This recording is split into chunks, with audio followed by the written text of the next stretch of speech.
Hi, everyone. Welcome to Lay's Real Talk. It's Tuesday night, November 22nd. This is a short week because it's Thanksgiving week for the United States. All right. So today we're going to talk about how Beijing is going to control China's stock market after the Party Congress.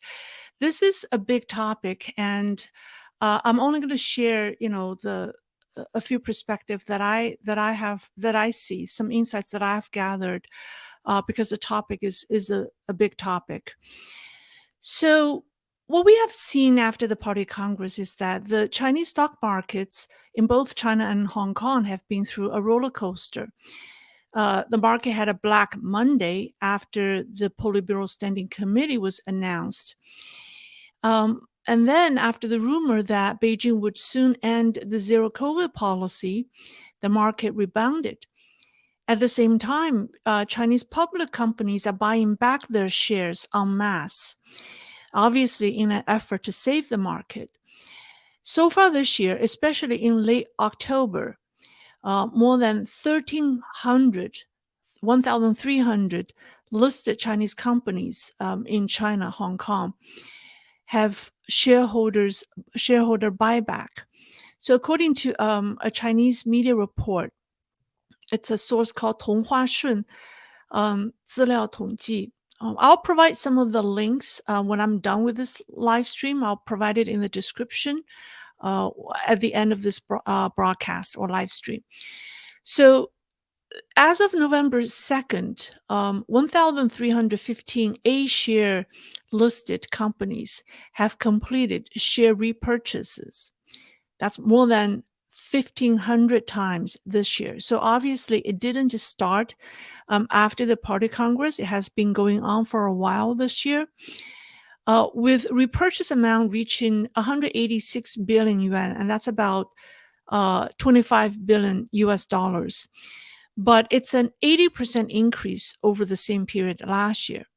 And also, companies listed in the Hong Kong Stock Exchange also made shareholder buybacks, share buybacks, and it totaled about 80 billion Hong Kong dollars. That's about 11 billion US dollars. And it's the highest amount since buyback data is ever or was ever tracked in the Hong Kong Stock Exchange. So this is part of CCP's strategy to obtain more control of the capital market. The China China Security Regulatory Commission, the CSRC, announced a new policy in mid-October that makes it easier for companies to buy back stocks. The authorities shortened the window period and also lowered the threshold for repurchases. And also it encouraged listing companies, directors and senior management team to buy back shares. So, for example, basically the buyback can be triggered when a company's shares fall 25% within 20 consecutive trading days, and it was previously at 30%. And also, a company would have to wait or had to wait 12 months before it can start buyback its shares after being listed. And now Beijing has lowered that to 6 months. So right after the Party Congress, China's Security Times, it's a media dedicated to security news, reported that more than 90% of Hong Kong's listed companies that bought back stocks incurred losses because the prices they bought were higher. For example, as of October 31st, Tencent's loss was almost like 1 billion US dollars. It was at 8.7 Hong Kong billion dollars. So this is part of Beijing's strategy because the companies like Tencent, Alibaba, and also Weibo, they all announced buyback programs somewhere this year. Alibaba announced it in March, and I think Weibo also announced it in March. At the time, they said it was because they thought that their value was they were undervalued. But I think it's really for a bigger strategy that Beijing has to control the capital market through controlling its public companies, right? Having bigger presence in the market through its directors and senior management of the company. On October 31st, Nikkei Asia reported that more than 2/3 of the mainland Chinese companies listed in Hong Kong, it's 1,029 out of 1,526 companies, so that's more than 2/3, have so far amended their bylaws to include policy guidance in line with the Communist Party leadership. So they added language that says to provide necessary conditions for the activities of the party organizations and to be highly consistent with the party. And also, at least 153 of the 1,029 companies that amended their bylaws mentioned Xi Jinping in the company's charter. Now, after the 20th Party Congress, the Security Regulatory Commission of China held a staff meeting to officially study the spirit. This is its own language, to study the spirit of the Party Congress. And its chairman, Yi Huiman, reiterated that China's capital market must serve its socialist economy by integrating the general laws of capital market and traditional Chinese culture. This sounds bizarre because, first of all, capital market or stock market, according to Marxism, exploits the working class and therefore is fundamentally against communism or communist ideology, right? So how does a capital market serve a socialist economy? And also, what does traditional Chinese culture or Confucius have anything to do with stocks?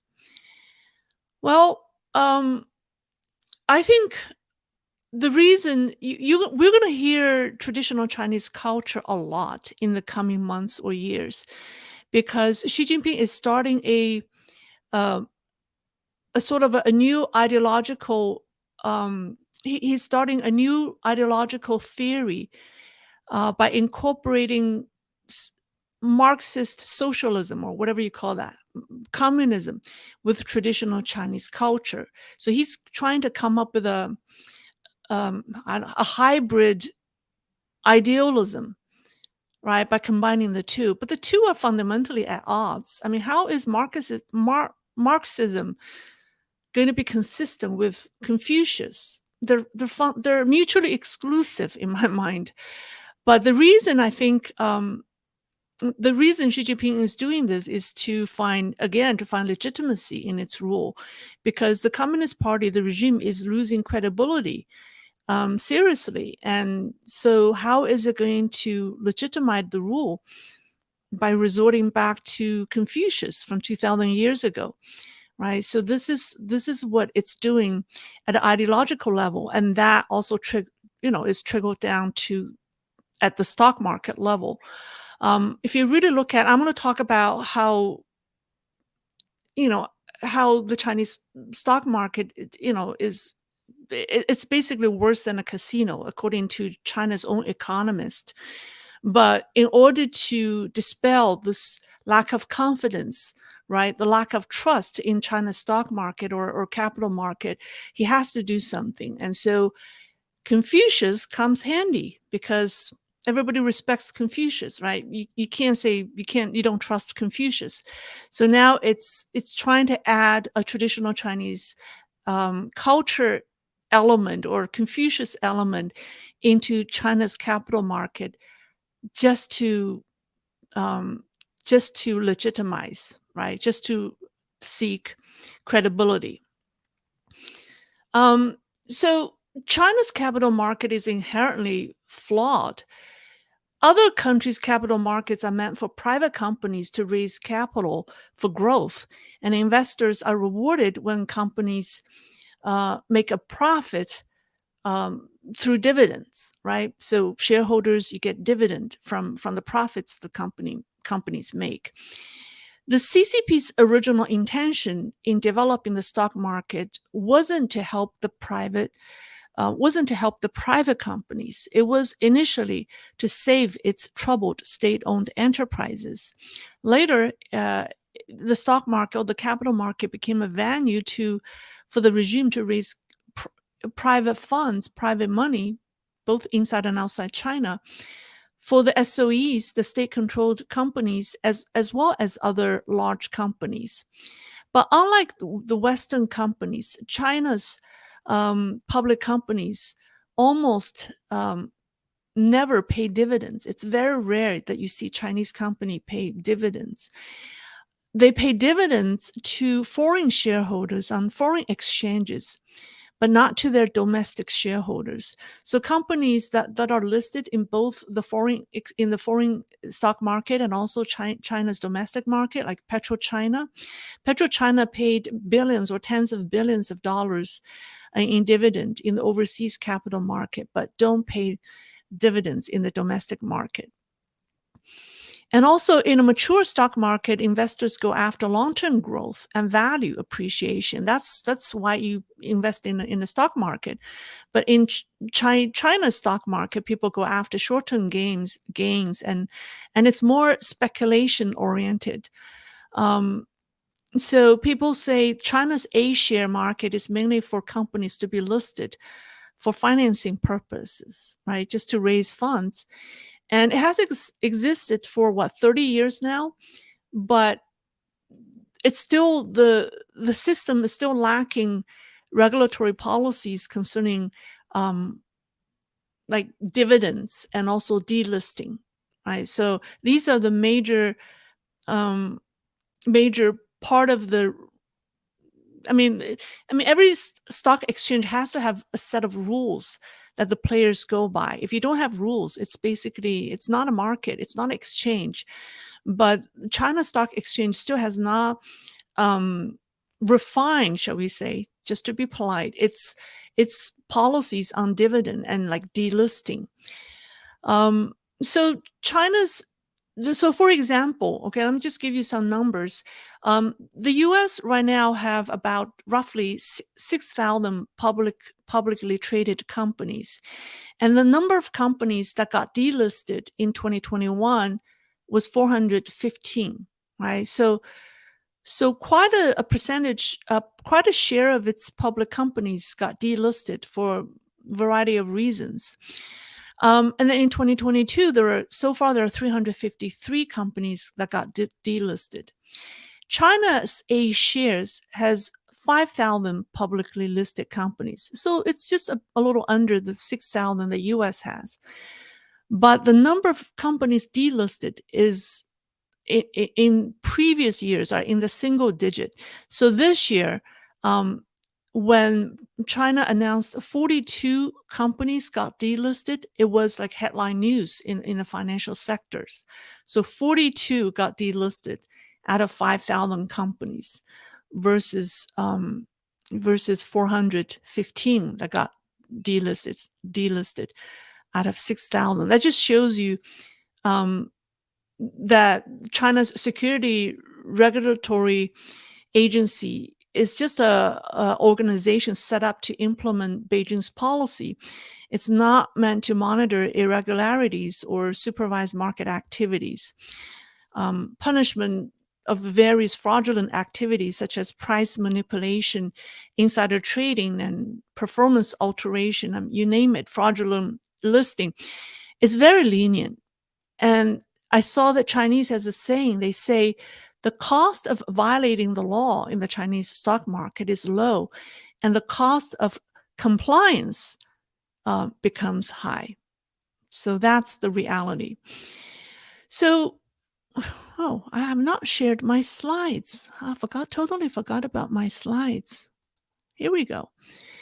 So I want to maybe I could come back to this. Yeah, so here are the slides that shows you the Chinese the stock performance. This is the Hong Kong Stock Exchange, the index.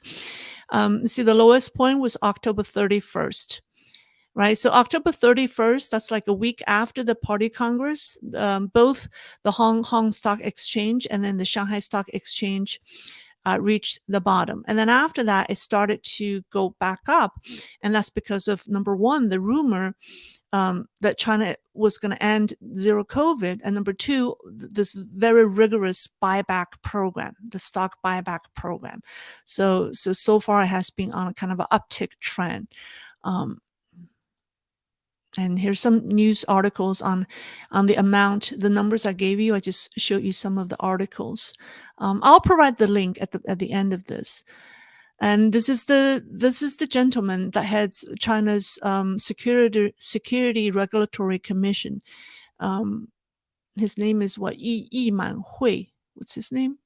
Yi Manhui. Yeah, that's his name. All right. So here's Confucius, right? So we talk about Confucius will be added. So this gentleman is a 92-year-old economist, a renowned economist. His name is Wu Jinglian. And in 2001, that's 21 years ago, he described China's stock market like this. He said, China's stock market is very much like a casino, a highly unprofessional one. Casinos have rules, like you can't look at other people's cards. In our stock market, some people can look at others' cards. They can cheat and commit fraud. Speculation, market and price manipulation are practiced to the extreme. And 13 years after that, 13 years after he made the comment in 2014, he was asked again if he holds the same opinion of the Chinese stock market. And he said, this stock market, meaning China's stock market, follows no rules. So unlike a casino, in casino, you can bet small or large amount depending on how much money you have, right? Anyone can play in a casino. In the Chinese stock market, rules for retail and institutional investors are different. Retail investors, for example, can only buy long positions and not short positions. So retail investors cannot hedge against potential investment risks like institutional investors do. So people say the chances for retail investors to lose money is great. Or the way they said it is even worse. I'm trying to neutralize it. The way they said it is the chances for retail investors to make money is like almost none. And there's also, they say Chinese market is a long bears market and short bulls market. And here, I think these two charts, let me make them bigger. The comparison of these two charts, I think, is very telling. So on the left, you have the Shenzhen's composite index for the past, I don't know, 15 years, maybe, maybe longer than that. Maybe 15 years. And then on the right is the New York Stock NYSE index. You see how in the US market, the stock is on an upward trend, right? But it has a few dip. When like in 2008, during the financial crisis of 2008 has a dip. And then during the early month of the pandemic in 2020, it also has a dip, and recently it also has a dip, right, in 2022. But overall, it has an upward trend. So it's a long bulls market and short bears market. But in China, if you look at the Chinese stock, it's a long bears market and a short bulls market, and across a span of 15 years or maybe even longer, 15 years, the index pretty much remained flat. You can't say it's on a steady upward trend. It remained flat, right? But it has this huge up and down spikes. So one thing the Chinese say, why our stock market after all these years is like remain flat. And here's another view. This is a comparison of the Shanghai Stock Exchange, Shanghai Composite Index on the left versus NASDAQ. And then the NASDAQ, you can see it's a clearly an upward curve. Whereas the Shanghai, Shanghai, I show it from the very beginning. I think it's from the 1990s. I mean, it has somewhat an upward trend, but the curve is not as steep as the NASDAQ, right? So it's for the past 20 years, we should say, it has somewhat remained flat. So people say, this is what Chinese say. They say, there's an expression. They say, of 10 investors in the Chinese stock market, 9 loses money, 2 breaks even, and 1 makes money. So that's what they say. The majority of the retail investors lose money. They can't make money. I'm going to share with you a case study. I thought this is very interesting. All right, so all these. I have all these obnoxious messages. Can we delete them? How do I remove them? Block user. All right. Okay. All right. This is better. Okay. So let me do a case study. Remember last, let me come back. Last July, Beijing issued a policy to eliminate extracurriculum classes for K-12 students, right? In August, Shanghai Education Commission issued a notice that English will no longer be a subject in the final exams of elementary schools in Shanghai. So New Oriental Education Company, a company listed in New York Stock Exchange and also in Hong Kong, saw its stock fell by 90%. It laid off 60,000 of its employees and closed 1,500 facilities in China last year because it's a company known for offering these online and also on-premise like English class, right? Math class. So, so the company was struggling seriously. And then at the end of last year, 2021, the company announced a new e-commerce program. And what they did was they repurposed its teachers to sell produce on video platforms. So some of the company's star teachers became top sales, selling like beef. So here you have, so for example, we have this gentleman. I mean, this girl is selling shrimp, and this guy is Dong Yuhui. He's a star English teacher who taught like high school English online. I read that he taught like 500,000 Chinese students in 8 years. But his new job was to sell produce, in this case, beef. But what made their selling interesting is they offer English lessons. So they talk about how to prepare steak, right? How to eat steak. So they teach English while they sell beef or sell steak. And so that attracted a lot of viewers because people will find it interesting because you're not just learning English, you're also learning like a cultural, you're learning cultural things, right? About eating steak, about beef, cooking steak and all of that. So very interestingly, during the first 5 months of the program, it wasn't well known. It didn't do very well. This new platform, this new e-commerce platform for this education company didn't do that well. But somewhere start on June 10th, suddenly This guy, Dong Yuhui, within 10 days, his subscribers went from less than 1 million to 18 million, okay, within a matter of 10 days. And his daily sales revenue increased from 750,000 yuan a day to 63 million yuan a day. That grew like, I don't know how many times, 80 times? Guess what? This drove the stock price of New Oriental Education from, do I have a chart?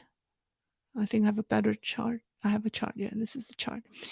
From 3.7 Hong Kong dollars on June 1st to $33.15 Hong Kong dollars on June 16th. So basically, it grew 8 times in 2 weeks. And the growth got the attention of investors, right, who believed that some kind of capital maneuver was behind this stock surge. They suspected that some investors wanted to sell off their holdings in the company. Sure enough, guess what? Do I have a slide to show that? No, I don't. Okay. I have I'll send you the link. On June 15th and 16th, at the peak of the stock price, Tencent sold nearly 75 million shares of this New Oriental Education online company and dropping its holding from 9.9%, right? It holds 9% of the company to 1.58%. And in return got 719 million Hong Kong dollars in cash. Yeah, and that's about 90 million US dollars. Tencent didn't do this alone. I'll show you this. Here we go. In addition to Tencent, international investment banks also took advantage of the opportunity. Should I say, I can only say took advantage of it. Did they work together? I don't know, but this is what the data shows. So international investment banks had what the Chinese investors described as a victory escape. So the first one is JP Morgan Chase. So you see here the chart is in Chinese. The first column on the left is the name of the banks or the financial institutions, and I translate some of them for you. And then the middle column is their holding on 2022 June 9th. You see the date as the column heading. And then the column on the right is their holdings of this New Oriental Education Company on 2022 June 17th. And the numbers are tens of thousands of shares. So because it's in Chinese, so basically JP Morgan Chase in the first row held 21,830,000 shares of this company on June 9th, and it's reduced to 5,428,000 8 days later on the 17th. Morgan Stanley basically dumped all of it. It held 72 million shares, right? 72 million shares, 72,520,000 on June 9th, and it dumped almost all of it and only held 1 million a week later. And Citigroup sold half of their holdings, right? So these companies victoriously dumped their shares, and then immediately after that, right? So they basically sold the shares between June 15th to June 17th within that 3-day window period. And then, interestingly enough, if this is in Chinese, I don't know if you could see. And then the stock price started to fall by June 28th. Oh, it started to fall no, on June the 18th. Like after they sold that, it started to fall. And then 2 weeks later, by June, 10 days later, by June 28th, it already fell by half. And the price went down from $33 to $16. So it started to fall on the 18th. And within 10 days, by the 28th, it was cut in half. So some Chinese investors call this a premeditated stock surge. It basically helped the major players in the Chinese stock market to successfully liquidate their holdings and exit.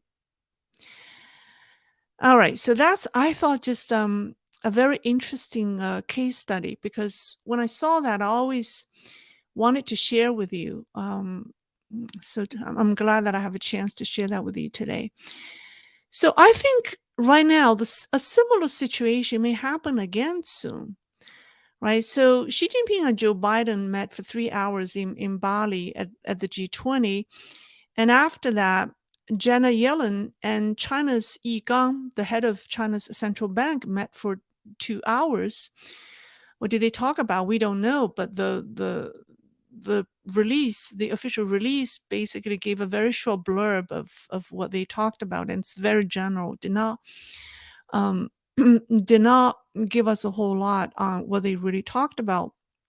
But I was reading some some articles in the Chinese media, but it seems that there is some consensus. Let me see, what do they say? There's some consensus about that financially, the two financial markets are not going to decouple. And the international, if you really look at, the China has done just, have basically, got rid of its the flight arrival penalties for any international flight, arrival that come with positive COVID cases, right? That's a big sign. And then, so the two capital markets need to stay together. And then what happens after that meeting, if you remember,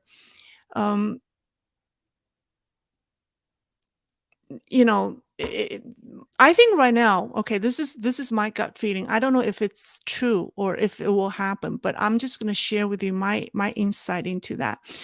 I think the international investors are trying to get out of the Chinese market, but they are going to look for the best timing of doing that. So what has happened with the Oriental Education company before might happen again, because if you look at the U.S. Consumer Price Index, the CPI came out at 7.7% in October, right, which is just slightly lower than the anticipated 8%.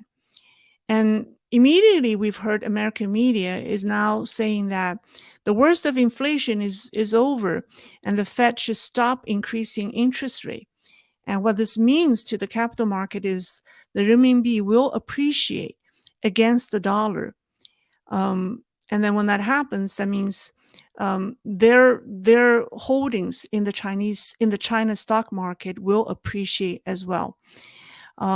So is the media helping the capital market to create a situation where the prices, the stock will surge again?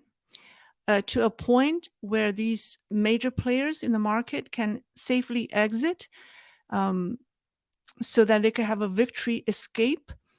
I think that's, in my opinion, that's likely. And that's why, if you look at the chart that I shared at the beginning of this talk, we have so far seen an uptick in the stock market in both Hong Kong and in China since November 1. So that's why I think if you look at this pattern of China's stock market, it's always have this spike, up and down spike, right? So I think I wouldn't be surprised if we have some major players selling their holdings in China when the uptick reaches a certain point. So that's just something I want to share with you tonight.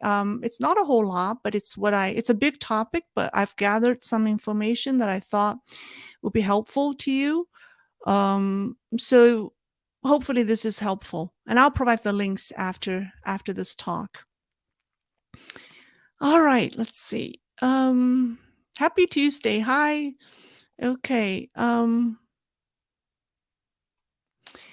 Boy Cut China. Hi, Lei. Are you excited about changes at Twitter compared to how YouTube treats channels critical of the CCP, or afraid he will make it like Weibo with potential for tyranny? Thank you.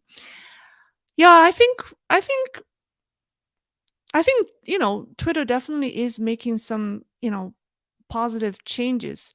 Um, we'll see what he does. I just hope Elon Musk doesn't turn Twitter into a WeChat, because WeChat is too powerful. It's basically monopolizing people's life. Basically, you have no privacy. I don't think it's a good idea when you give your life away on one digital platform. And I think that's just, I'm not against Elon Musk. I just think it's not a good idea when you have one digital platform that has all the data of one person, of every person. And I don't think that's good. And as far as YouTube, I don't understand YouTube's algorithm. My last video, when I talk about Foxconn again, and they gave me, they told me it's not suitable for monetization, and I appealed again, and then so they they put it back. So these machines, I don't know what kind of logic they put in these machine algorithm. It doesn't make sense. I mean, I'm talking about, it's a business discussion on Foxconn. Why does the algorithm think it's not suitable for advertising? I have no idea, but I hope YouTube, do better. Um, all right, all right, great, thank you. Um, yeah, I just think this is some information that I've gathered. Hopefully it's helpful, but I'm not going to keep this too long. I just um, I just hope we will continue this discussion, because stock market is not it's not something that you could just describe in one talk or one conversation, but it should be interesting to see how, observe the activities of some of these major players. I just think it's interesting. And if you have any tips, please share with me. All right. Thank you very much. And I'll see you soon. All right. Thank you. Bye-bye.